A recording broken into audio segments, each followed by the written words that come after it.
Last year, one Kentucky woman's death was ruled a suicide. However, the family claimed her death was not properly investigated. The family uncovered that the Casey County coroner did not have required state training. So we wondered how many other Kentucky coroners are unqualified to do their jobs. WYMT's Miranda Combs went looking for the answer.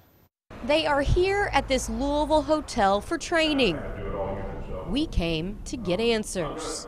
What is your reaction to seeing that some of these coroners are very out of date with their training?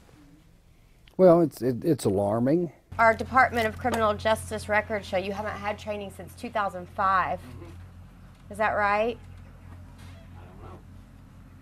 You don't remember going to it? I'm talking to Wolfe County Coroner Frank Porter. He's on the other side of the wall. He is one of 8 coroners in the state of Kentucky that, according to records we obtained from the Department of Criminal Justice Training, have expired coroner certifications. Porter has gone the longest without getting his state certification. I don't have anything to say, but my understanding was as long as I was an elected official in the coroner, I didn't have to say. You're one of a dozen or so or less coroners that have not done their training out of how many counties? Do you think you're deceiving your people that voted for you by not getting your training?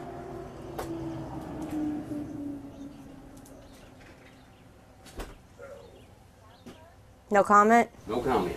Okay. All right. Thanks for your time. You need to get your training. We caught up with the incoming president of the Kentucky Coroners Association along with the Henry County coroner during the association's annual conference. I'm dumbfounded. We were the first to inform them that some of their own weren't certified to do their jobs. Do you take this personally? Absolutely, I do. Yes, I do. When I've had over 1,000 hours of death investigating training, yes, I do. If they don't have their training, they should not be doing postmortem examinations. No. State law says, in part, postmortem examinations must be done by a certified coroner. A certified coroner is a coroner who has successfully completed both the basic 40-hour training course for new coroners and the 16-hour in-service course required every year after by KRS 72.415. He should know before he ever files his papers to run for office. This is what I'm going to make, and this is what I'm going to have to do. You came up on the list as not having your certification since 2012. Yeah, I do the... Whitley County Coroner Andy Crowley invited us in without our cameras. After about an hour, he decided to talk. What do you think when you see that? Well, I mean, it surprises me.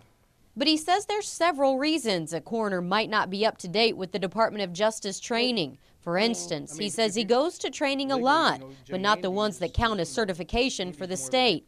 That was echoed for several other coroners on our list. He also says there's not enough class variety and training is too far. A lot of the training is, for example, Whitley County area, Lake Barkley. I mean, I'm not even sure how long of a drive that is, or, Moorhead or whatever it may be. We try to offer the training strategically around the state to where it isn't a hardship on the coroner to get there. Here's a map of training locations for 2014. There were 11 throughout the year. Here's the locations for 2015, with 12 trainings offered this year.